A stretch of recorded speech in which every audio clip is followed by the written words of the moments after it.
For 2 years running, we have gained the admission record in the whole of Great Britain.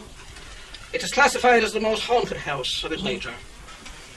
The recent period of Halloween, in that sense, recent I mean, has brought once again these inexplicable factors of doors opening and feet that could not be accounted for. A party in the West Wing, in the withdrawing room, were actually on Halloween to see the drawing room door unlatch itself and open wide. No human nature, no human agency, involved. And certainly the owners of the house, relaxing in this room as they've every right to do so, they saw this door open at least 3 times, no accounting for that. There was no one to come in. A party of ladies, a WY group from Lymm in Cheshire, were in this part of the house, and they all heard feet coming down the bridge to the front door. They made remarks like, "Oh, well, it can't be so-and-so, she's ill in bed." Or, "It's not so-and-so, she said she didn't want to come." And we found no one to account for those feet.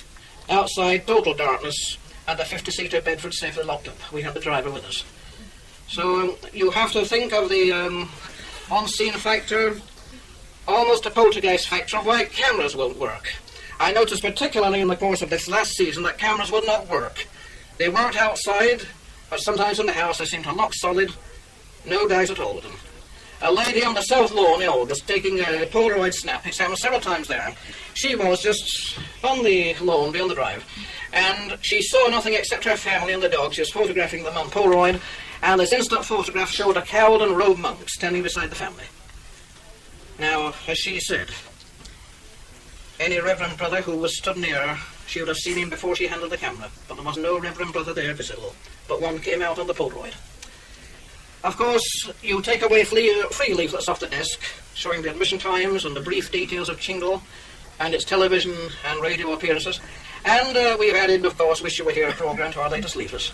And you see our first Granada appearance in December 1973, when, of course, Chingle was visited by Tony Wilson and the full outside broadcast team. They were shocked that for 2 hours the camera refused to work. For no apparent reason, the camera would not work. They found no fault whatever with the camera. It was the first time Granada's equipment had ever been affected like that. And I have noticed the effect that sometimes a tour that has been tape recorded safely has played back safely in the house. But taken away from this house many miles away, they found that tape has been struck off, it has been wiped clear. As if something, some unseen factor, doesn't want to have its presence taken away, even on a tape, that quite naturally it desires privacy. Now, why the supernatural impinges upon just one small stretch of ground, speaking, of course, in this point, Chingle is just one stretch of ground in the whole of England. It is perhaps the most historical stretch of ground, though, in all England. And possibly the pressure of 1,000 years of human life on this ground has something to do with it. All the warrings and the worries and the tensions of many centuries. The road out there, which you come down, is part of Watling Street, and under the house there stands a guard point, a fortress of Watling Street. The Ordnance Survey have, with aerial photography and other means, established this. That is but one of the secrets of the site. You have the Romans and the Vikings, of course. Now, those great timbers, those great curved span beams, they are at ceiling level, needless to say, and the Forestry Commission have thought well of these, in fact so well that they've tested them. They've found a high degree of sea salt inside them, and there is the factor that these timbers are proven to be of Scandinavian oak of more than 1,000 years. They are believed by experts to be framings of a Viking longship, coming, of course, down the northern and western coast of Britain as the Vikings did. You get, of course, the village name of Goosner, which is Goosen's Arg. The word Arg being a rough connotation for a dwelling or farming land of Goosen, the chieftain. You will find the name Goosner on the Doomsday map is clarified as being Goosen's Arg. These Singletons were to build this house in 1260 upon this Roman site, and it was to pass to the Wall family as a marriage dowry in the year 1585. Consequently, you get St. John Wall, the Catholic martyr, the Franciscan, born here in 1620. In middle age, in the year 1679, he was to suffer martyrdom at Leicester. We, in fact, know that Chingle must owe these apparitions of monks to the unrest of the Reformation or of the Commonwealth period. You have a tall, serious-faced, elderly monk wearing the brown habit and cowl of the Franciscan order. He has been seen by a friend of ours, one Joyce Dixon from Humberside, who rather more than 12 months ago was on this armchair. And she was, Joyce, we call her, she was reading on a very cold afternoon. she was to see this monk looming above her, gazing down upon her. Now, ladies and gentlemen, we are in the chapel of the house. The ceiling timbers, they have the adze and chisel marks, which, of course, come from over 7 centuries ago when the craftsmen wielding their tools of the period were using them upon this Lancashire oak. The Forestry Commission say that all this oak is over 1,000 years.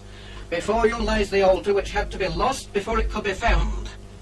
It was lost under the penal laws of the Commonwealth, and the law ran that it had to be blocked completely flush with the rest of the wall.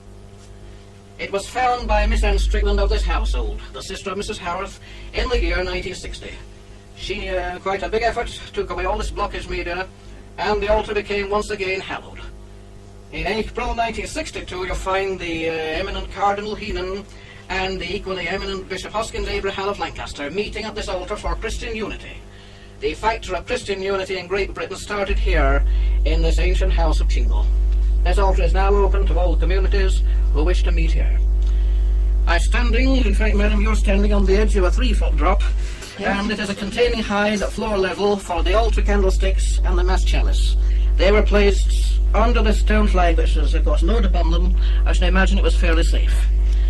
Now, standing within this alcove, I'm looking up into a priest hole that was found 7 years ago, and is the work of Nicholas Owen.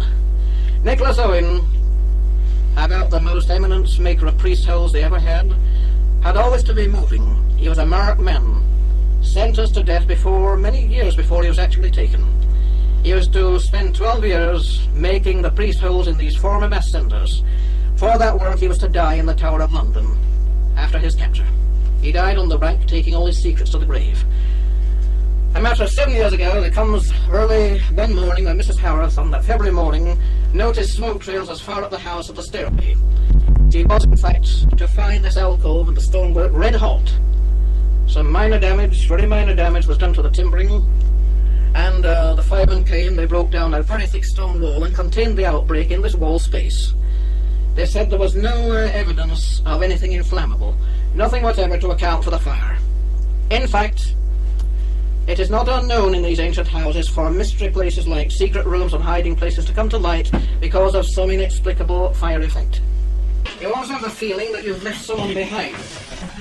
And it's a rather funny feeling if you know that really your counting heads are all here, but you always have that feeling as if someone else should be coming as well. Now, Chingle Hall, you may note from this photograph, is built very unusually in the shape of a cross. And it is a house that was a shrine in the Middle Ages, built in cruciform shape. Now, why was it a shrine in the Middle Ages? Well, I wish I could tell you. There lies scope for future research. But it is a moated manor house still on 3 sides. And prior to the year 1675 or 79, we had the drawbridge operative at the front door. Now, a drawbridge will be necessary under very deep moat, not against only the malefactors of the human race, but against wolf packs in the medieval forest lands of wintertime.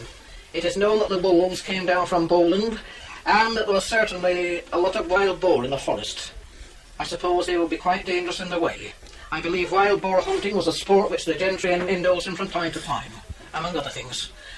But as regards, of course, the front door of the house itself, that is the only door the house has ever had in more than 7 centuries of time.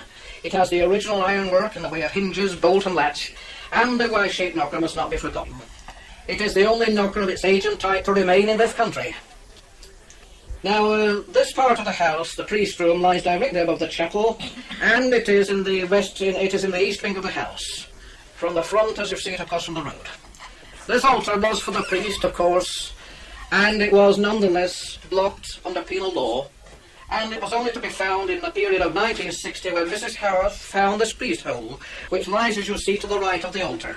It is lined with the original wattle and daub media, and it is a hiding place which is haunted. You have the distinct noise of someone getting into it, as if the shadow form of some occupant or memory pattern of him still persists in coming.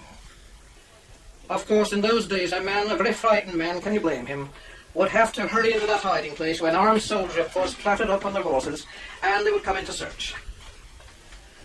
In those days, of course, we can understand that there would be panelling on each interior wall of the house, and you would have a hinging panel, of course, that closed behind yourself when you got in there.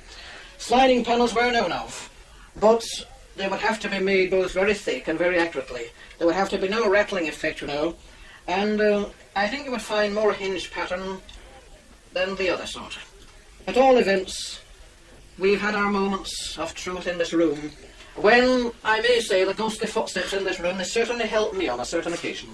It is a few years ago when we had a party of Dutch travel agents and coach operators coming to Chingle with a view to bringing many people from the Netherlands to Britain, and of course to see Chingle when they came this way. I felt that the English ghost stories of Chingle were falling rather flat upon these Dutch ears. They spoke English perfectly, but the ghost stories did not seem to be going down as well as I'd hoped, and of course they're all true, our stories of Chingle. Everything is authentic on this tour. And then the feet started, heavy feet at the doorway, and these people, these Dutch people, said that the feet walked amongst them. They had a rather terrifying sense. They said that the feet were walking underneath their shoe soles. They told me that. Their words exactly. They went away downstairs to afternoon tea. Of course, we entertained them.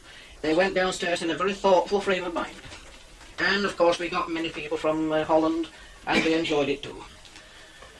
Now, of course, the corridor from the stairhead has bumping heavy footsteps, which are as of a man slow, deliberately treading in heavy riding boots.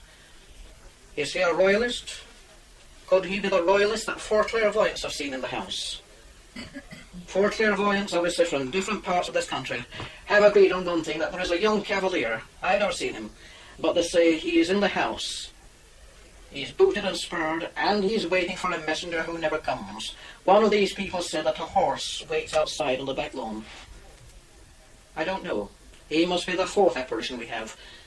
The first two apparitions of the monks I have told you of, but only seen at long intervals. A fleeting white shape that crosses the chapel windows and goes towards the back of the house. Mrs. Harris saw him 8 years ago, crossing the road in front of her car. And this last spring she saw him passing the chapel. He was going right along towards the back door, but no one arrived at the back door. So we must have 4 of these apparitions. I wonder who the 2 others are. What is their story? They must have one.